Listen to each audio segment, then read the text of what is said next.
Hello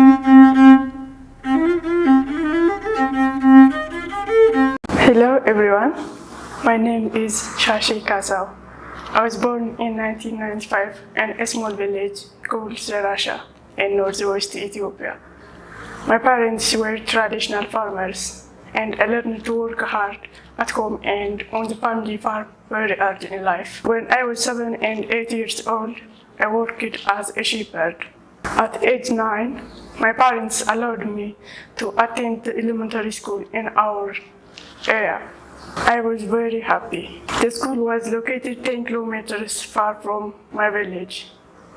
I ran to school barefoot every morning and ran back home after school.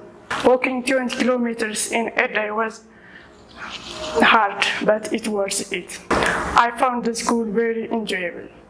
There were 30 boys and 20 girls in our class. Unfortunately and sadly, all of them were forced by their parents to drop out of school, and they all got married. When I completed grade 2, my parents made a decision for me to get married, a young man I never knew or met before. They didn't even tell me about it. I heard the bad news from my friends. I asked the school principal in writing to please help me avoiding getting married. The school principal warned and threatened my father that child marriage is against the law of the land. My wedding was suddenly cancelled. I continued my education in grade 3. Once again, the matchmakers came after me and once again, my parents agreed. My parents and my extended family prepared my wedding in secret. I had no idea they were doing this. The day was Thursday, and that day was Black Day for me. I arrived home from school in the afternoon around 3 p.m. I saw a lot of people around the house and in the house. I wondered why. Suddenly, my mother grabbed me by the hands and started fixing my hair. I was confused. Then I saw 15 young men were coming towards our home with 2 horses. Now I understood what was going on. My new husband and his groomsmen were coming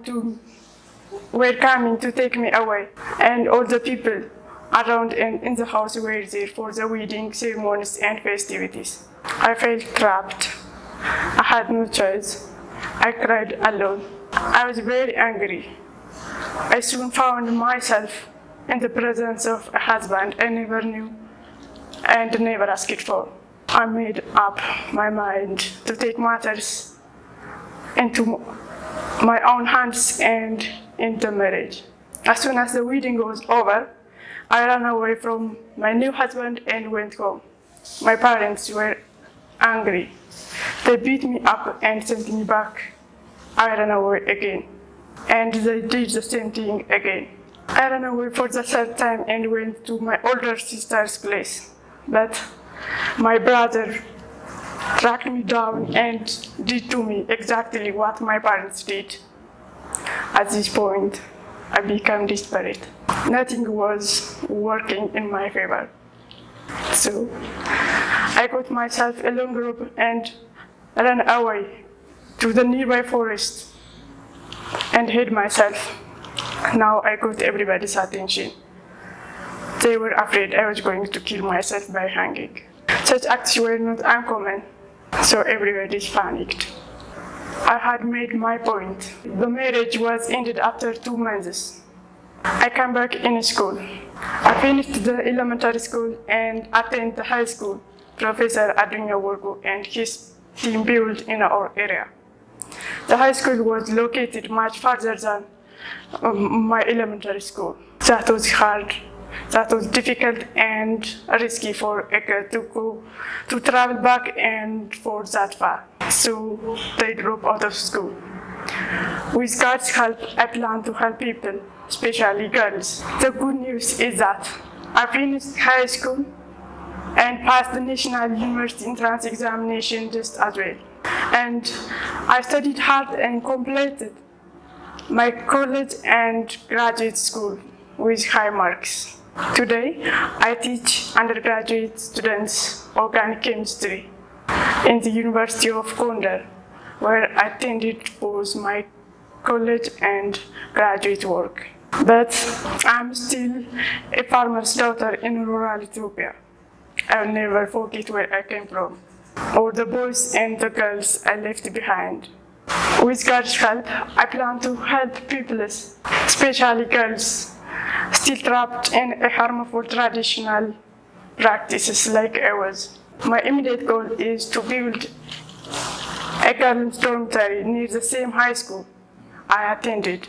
Students who live far away from the school get up at 4 a.m. in the morning and run for 3 hours to get to school on time.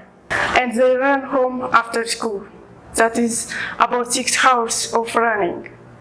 This is risky for girls, and they drop out of the school.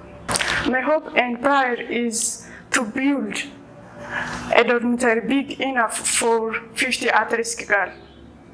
It will cost US $30,000 to accomplish this life-changing dream. Please join me in this exciting and worthy project. Thank you.